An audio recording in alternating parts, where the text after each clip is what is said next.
Our top story this hour: South Korea has reported 60 new coronavirus cases, raising the total number of infections in the country to 893. Authorities plan to test over 200,000 members of a church at the epicenter of the outbreak. Around 60% of cases in South Korea have been linked to the outbreak at the church in the southeastern city of Daegu. Meanwhile, Chinese authorities have reported nearly 500 new cases of COVID-19 infection. The latest report takes the global number of infected people to over 80,000.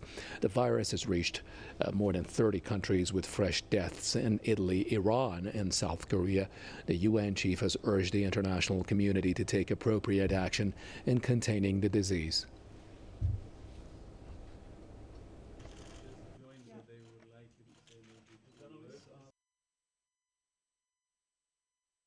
The disease, it's still possible to be contained, but if some fail, if some do not do everything that is needed, this can still become out of control with dramatic consequences in global health and global economy. So my strong appeal to all countries to assume their responsibilities and knowing that they can full count on WHO to support them in that effort. Mr. Guterres added that all countries should abide by WHO's guidelines in tackling such tragedies. Earlier, the World Health Organization expressed its concern about the emergence of the deadly coronavirus outside Asia. The WHO said COVID-19 would take its toll on ill-equipped African countries. The new coronavirus is believed to have emerged last year in a market that sells wild animals in the Chinese city of Wuhan.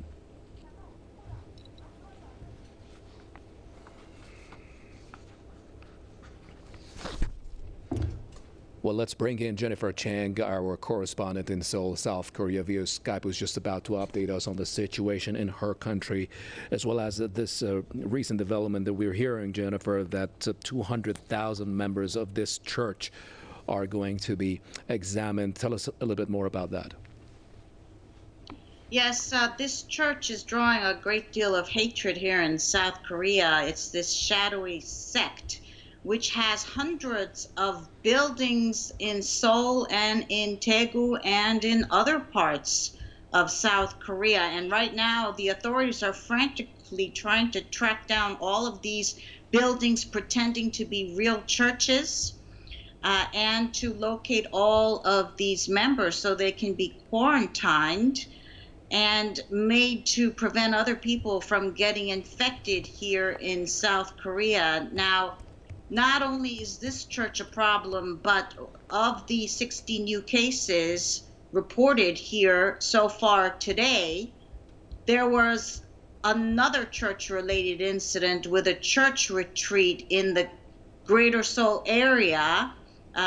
Some of those members came down with the coronavirus. So the South Korean government is encouraging everyone not to participate in religious events. They don't want any mass gatherings. There was also a protest that took place after the South Korean government said, don't do any public protests in the big Seoul squares.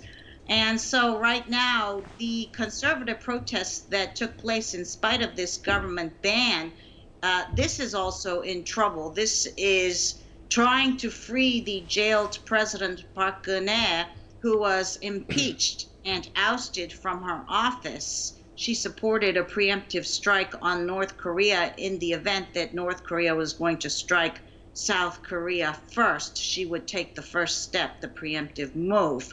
So this is the adversary to the current liberal government of the South Korean President Moon Jae-in.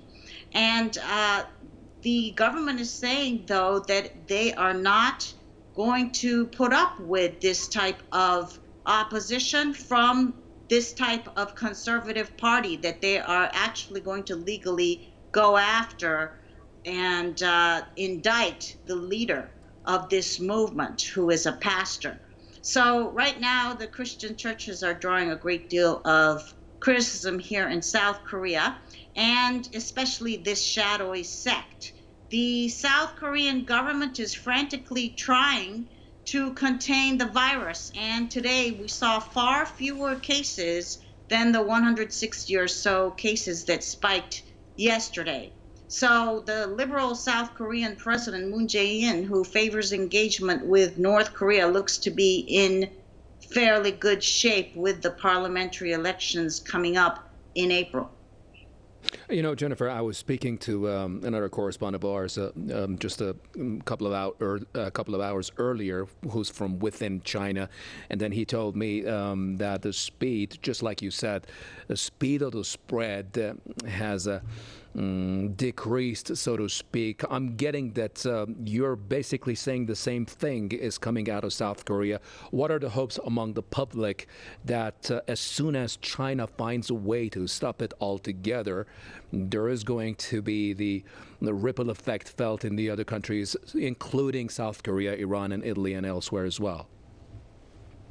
Well, the South Korean government is hoping that that will happen. They're keeping their fingers crossed, and this week is a crucial week. Depending on what happens this week, they'll know whether this coronavirus outbreak here in South Korea is going to spread nationwide beyond the two clusters in Daegu, where this shadowy cult worshiper, this elderly woman who was past 60 years old, came down with the coronavirus and infected thousands. She's the super spreader. There and Seoul, those are the two clusters. So they'll find out this week whether this is going to explode throughout the nation. But they're concerned because the second largest city, Busan, has already come down with half the number of cases of Seoul. So they are concerned. I mean, Seoul has over 70 cases. Busan now nearly has 40 cases. And if this kind of trend continues and cannot be checked, then we are looking at a national pandemic. Let's hope that's not true. Thank you very much. That is our correspondent in Seoul, South Korea, Jennifer Chang. I appreciate your updates.